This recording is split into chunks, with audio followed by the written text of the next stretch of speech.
Czy Trump wywoła trzecią wojnę światową? No bo patrząc na emocje, jakie towarzyszą jego powrotowi do Białego Domu, a także na pierwsze komentarze i pierwsze analizy, możesz sobie tak myśleć. Ale chcę Cię wyprowadzić z błędu. Trump nie tylko nie chce wywołać trzeciej wojny światowej, ale chce zakończyć wiele obecnych konfliktów, również na Bliskim Wschodzie. Bo pokojowa Nagroda Nobla to jest dla niego bardzo łakomy kąsek. Wyjaśniamy. Na podcast Świat zaprasza Wojciech Cegielski, korespondent zagraniczny Polskiego Radia. Ten mini odcinek to tak naprawdę zapowiedź kolejnego, pełnego już odcinka, który lada moment pojawi się na naszym kanale na YouTube. W nim opowiem Ci nieco więcej, ale zacznijmy już teraz od tego, co Trumpowi dotąd się udało. Trumpowi albo jego poprzednikowi Joe Bidenowi. Chodzi oczywiście o wojnę w Gazie, wojnę, w której mamy w tej chwili rozejm po 15 miesiącach bardzo krwawych walk. Jak to się udało załatwić?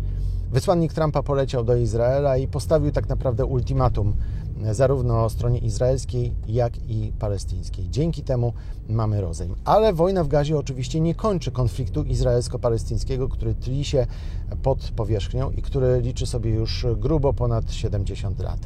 Czy Trump rozwiąże tenże właśnie konflikt? Na pewno będzie bardzo chciał. A jak? Ma na to kilka pomysłów. Oczywiście w kolejnym odcinku zdradzę Ci nieco więcej, jakie są te pomysły Donalda Trumpa, ale teraz mała podpowiedź. Jared Kushner, zięć Donalda Trumpa, który w 2020 roku już zaproponował swój plan pokojowy dla Bliskiego Wschodu, dla Izraela i Palestyny. Wtedy to nie wypaliło. Teraz, gdyby chciał to powtórzyć, też nie wypali, ale prawdopodobnie szykują się pewne modyfikacje, które teraz, po wojnie w Gazie, być może przyniosą rezultat.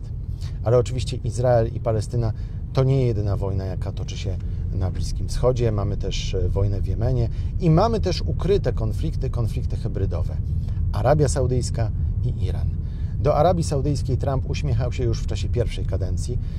Podpisywał nawet z Saudami bardzo dużą umowę zbrojeniową na miliardy dolarów, a teraz prawdopodobnie będzie chciał dealować z Arabią Saudyjską, gdy chodzi o ropę. Amerykańską ropę, rzecz jasna. Ale w tle jest też Iran, gdzie powoli zmienia się środowisko, bo o ile wcześniej niepodzielnie rządzili tam konserwatyści, którzy sprzeciwiali się jakimkolwiek rozmowom z Amerykanom, to teraz do głosu powoli dochodzą też umiarkowani reformiści. Czy ta cała układanka się uda? O tym opowiem Ci właśnie w kolejnym odcinku. Biorąc pod uwagę jednak to, co dzieje się na Bliskim Wschodzie, zajrzymy również w tym kolejnym odcinku do Turcji. Dlaczego? Bo Turcja jest też jednym z rozgrywających na Bliskim Wschodzie. Turcja toczy wieloletnią już wojnę z Kurdami na swoich południowych granicach, ale Turcja to też bardzo ważny gracz ekonomiczny, a to dla Donalda Trumpa jest bardzo ważne, właśnie ta sfera gospodarcza.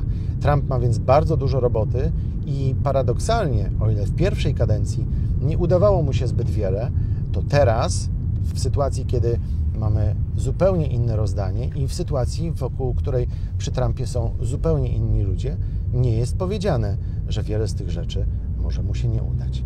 Subskrybuj nas zatem, powiedz o nas swoim znajomym i zapraszam już za moment na kolejny film, gdzie wytłumaczę Ci w szczegółach o tym wszystkim, co może stać się na Bliskim Wschodzie. Do zobaczenia.